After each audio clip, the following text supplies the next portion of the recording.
وآل محمد.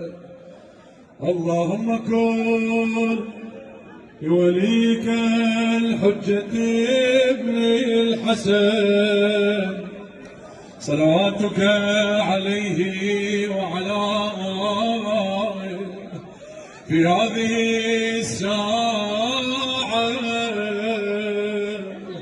وفي كل ساعة وليا حافظا وقائدا وناصرا ودليلا وعينا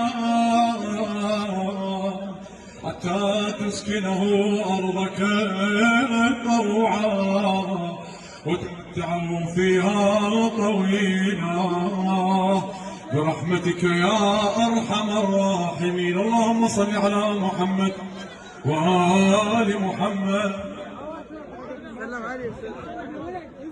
الفاتحة مع الصلاة على محمد وآل محمد.